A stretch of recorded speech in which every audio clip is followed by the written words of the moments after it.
was having some doubts of whether the display would work. It kept flashing here, and Seth's a magic worker, though. He solved some technical difficulties this morning so that my presentation would show up, so I certainly appreciate his help.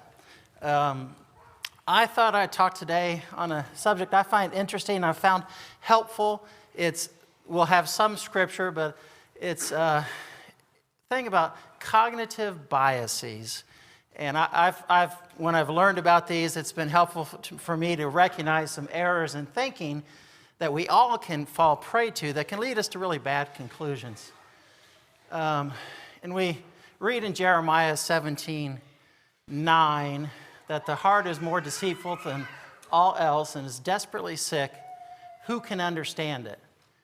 So we can deceive not only other people but ourselves, and we can often not even be aware of it. There's a sister talk that you could do to go along with cognitive biases about logical fallacies and all sorts of things when we use circular reasoning, where we try to prove the argument by just restating the argument, where we make hasty generalizations from limited data. It's like if I walked into a town and I saw 10 children, I can make the generalization, this town is just populated all by children. And it's because I haven't taken the time to gather enough data to know there really are adults in the town. I made a generalization before I knew enough. There's always the straw man argument where when you're having a debate with somebody, you purposely make their side weak. You kind of represent their side with flaws in it so it's easy to knock down. There's things like false dichotomies where you say it's either this or that and you ignore other possibilities. Ad hominem's a really common one, where instead of, when you're debating with someone or talking to someone, instead of talking about what they're saying, you attack them personally. And Jesus was the subject of this, right? You know, when can anything good be from Nazareth? They weren't talking about what Jesus was saying, the message that he's bringing. They're just dismissing Jesus offhand, making a personal attack, saying he's from Nazareth. Why should we listen to him? False analogies, when you try to say something is like this because it has just a superficial association, but they're not really the same thing. And then slippery slope, where you say, well, if this is that, then you make all these really extreme hypotheticals to say it'll lead to that. So all of those things are kind of a sister talk to cognitive biases. But what is a bias? It's a way that we think that leads to us being wrong, leading to wrong conclusions. They're subconscious most of the time. Most of the time, we don't realize this is what we're doing. And every one of us, no matter how smart we think we are, because we're human, we can be vulnerable to these. And we can deceive ourselves and then end up making false conclusions. One good thing about having someone that doesn't preach very often is this lesson won't be 50 minutes long. So, no offense, 50-minute sermons are great, but usually I don't speak that long. So, there are a bunch of cognitive biases. I just picked out a handful of them and we'll give some examples. Anchoring bias is one I thought was very interesting. In Proverbs 18, says, the first to plead his case seems right until another comes along and examines him. So the first thing you hear, you give undue credence to.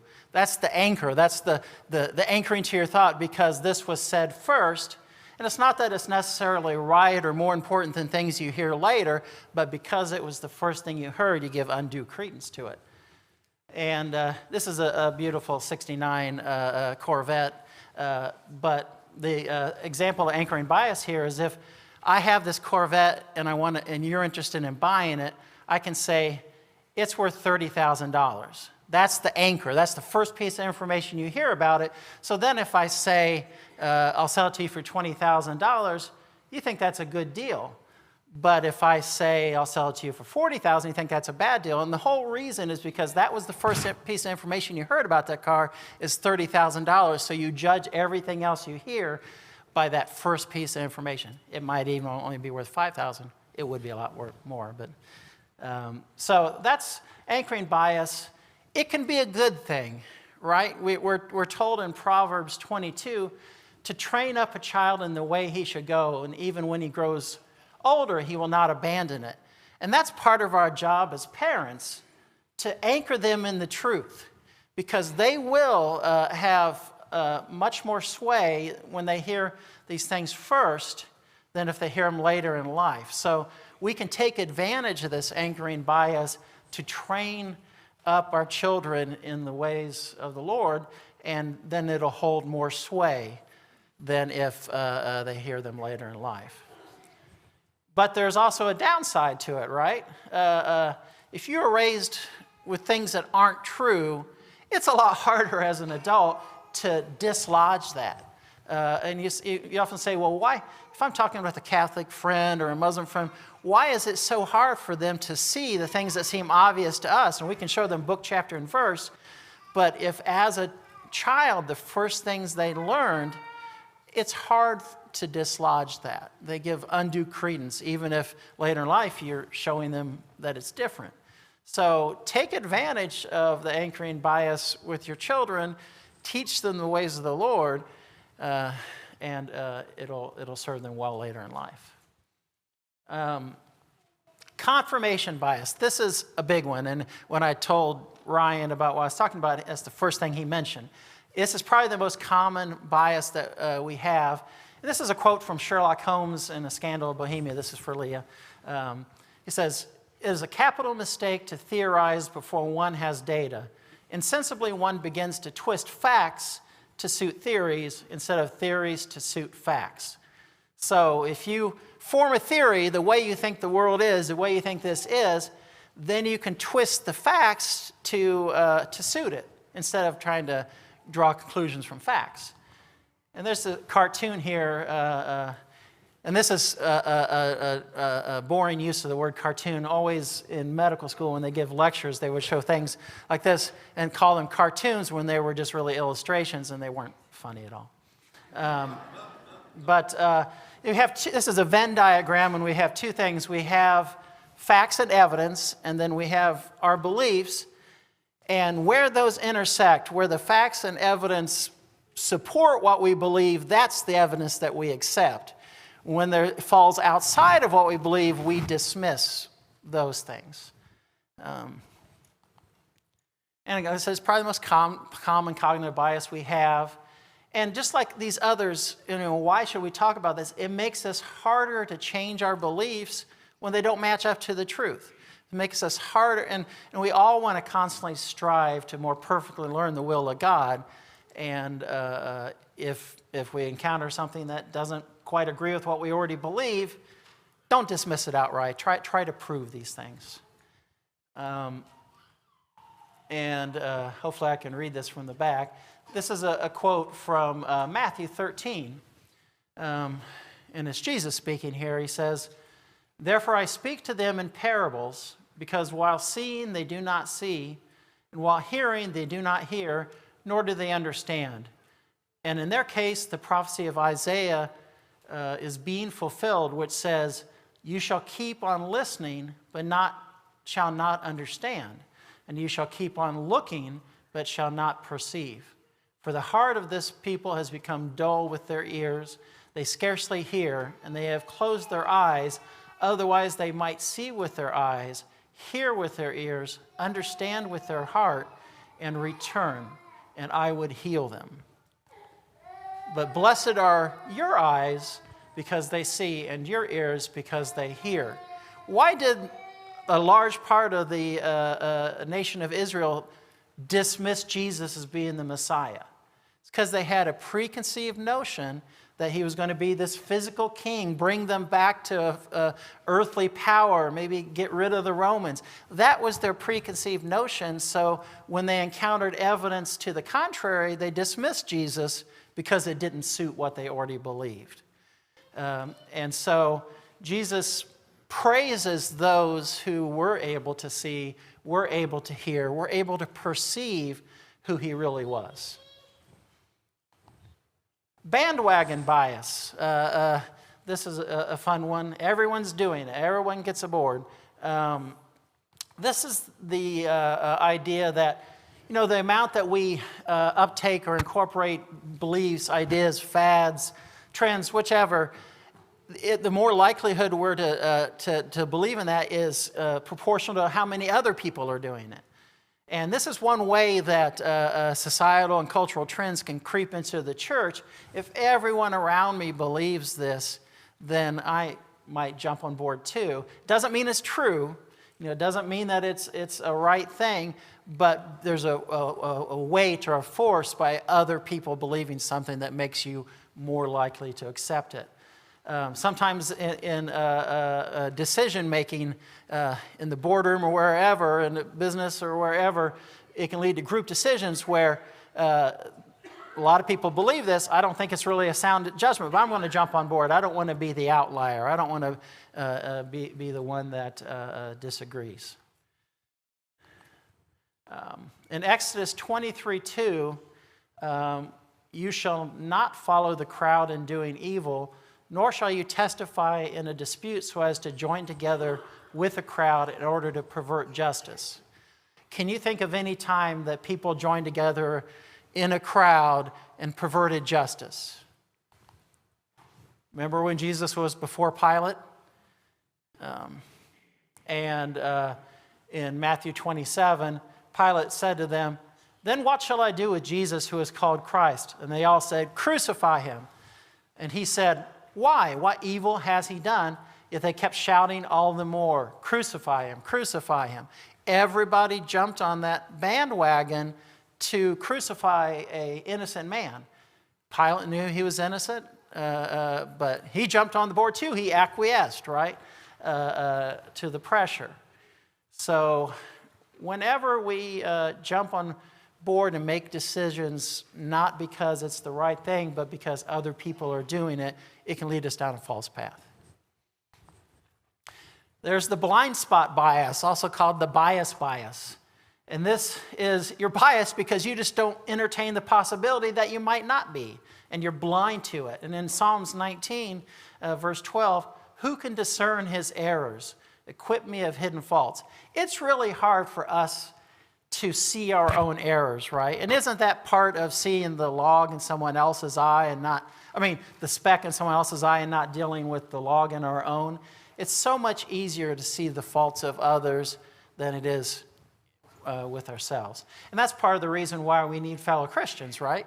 We need other people to help us along our way and maybe gently point out, when we are straying. And there's the example of the blind spot bias of a teacher. If a student gives a teacher a present, an apple, and then a few days later grades a paper of theirs and gives them a good grade, and then you ask the teacher, were you influenced in any way to give that student a good grade because they gave you that apple? She'd say, no, unrelated.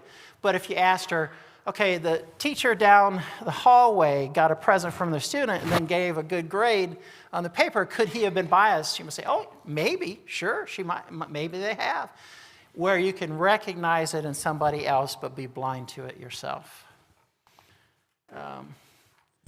There's one called and this is kind of a long name, but availability heuristic bias. And this is where we make decisions or draw conclusions based on the data that we see the most. We see it over and over again, and instead of looking at everything, we give undue weight because we've seen that over and over. And one of the examples I read was about what's the risk of you really dying in a terrorist attack? Because you see it, and especially after 9/11, saw it on the news all the time, and people were looking to see terrorists behind the bushes. And so we really thought, this is a big risk for me. I might die from a terrorist attack. But if you look at it systemically or with a data-driven thing, that risk is tiny.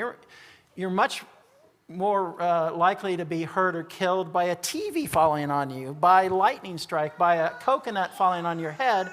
You're 130 times more likely to be injured with an altercation with the police than a terrorist attack. But because we see that, and it's not just this, that's just an example, but things that we see often and often in the media, we tend to then overestimate because we just have that data available to us more. Choice supportive bias. And this is kind of thing that, well, I made the choice, so it had to be a good choice, right? Why would I say I made a bad decision? I'm a smart guy. I'm I make good decisions, so you don't question it. And this is like if you buy a Macintosh, then you made that decision. You're more likely to see the advantages of the Macintosh and not see the disadvantages. But then if you look and someone bought a Windows PC, then you'll see all the disadvantages of Windows and not the advantages.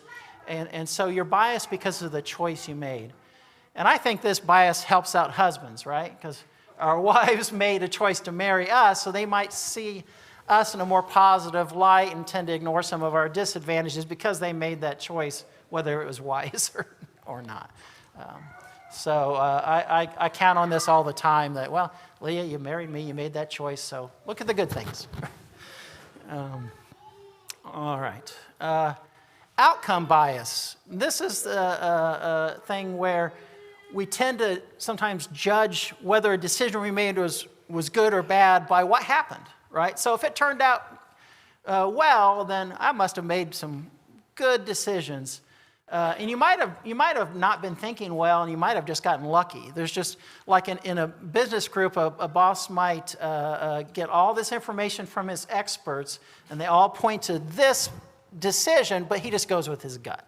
And it happens to work out. That doesn't mean that his decision-making was good. He still probably should have relied on the people who knew more about it and their expertise.